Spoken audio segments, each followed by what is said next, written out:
Patuloy na ipagtatanggol ng Pilipinas ang kanyang integridad sa teritoryo, mga karapatan sa soberanya at jurisdiksyon sa West Philippine Sea matapos magbanta ang Beijing. Nadudurugin nito ang sinumang lulusob na mga dayuhan sa sinasabing teritoryo nito sa South China Sea.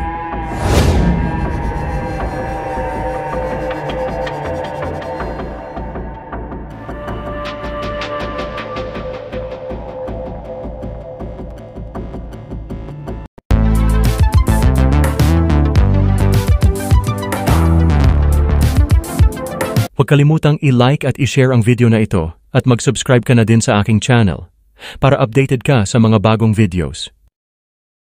Ayon kay National Security Council Assistant Director General at Spokesperson na si Jonathan Malaya na ang posisyon ng gobyerno sa South China Sea ay naaayon sa pambansang interes, international na batas, partikular na ang United Nations Convention on the Law of the Sea at ang 2016 arbitral ruling na nagpawalang bisa sa malawakang paghahabol ng China sa South China Sea.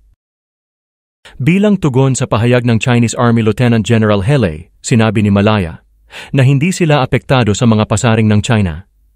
Ang Pilipinas ay hindi kailanman magiging tau-tauhan o gagamitin ng Estados Unidos sa pansariling interes nito. Sa pinakahuling bilateral consultation mechanism sa pagitan ng Pilipinas at China sa Beijing, umapila sila na tanggalin ng Maynila ang mga sasakyang pandagat nito sa Escoda o Sabina Shoal.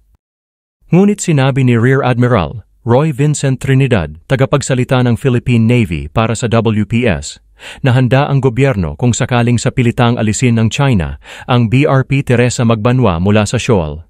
Ang Magbanwa ay nakatalaga sa Escoda mula noong April 18, bilang tugon sa mga naiulat na aktibidad ng Chinese reclamation sa lugar.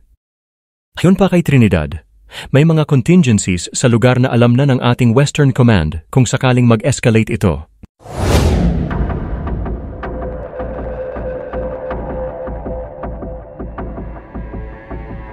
Ngayon nila subukan ang Pilipinas, subukan lang nilang alisin ang BRP Teresa Magbanwa. Tingnan natin kung kaya ng China, hindi kami padadaig sa inyo. Ang West Philippine Sea ay ipaglalaban ng mga Pilipino hanggang kamatayan. Yan ang sinisigurado namin sa inyo.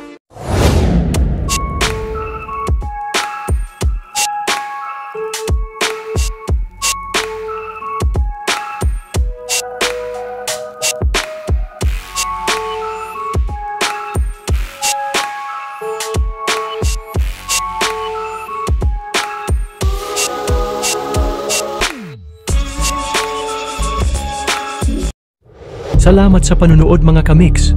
Ako ay mag-iiwan sa inyo ng katagang alamin natin ngayon, wag nang ipagpabukas. Kung ayaw mong batukan kita. Biro lamang. Ingat mga kamix, sa susunod na video na ulit.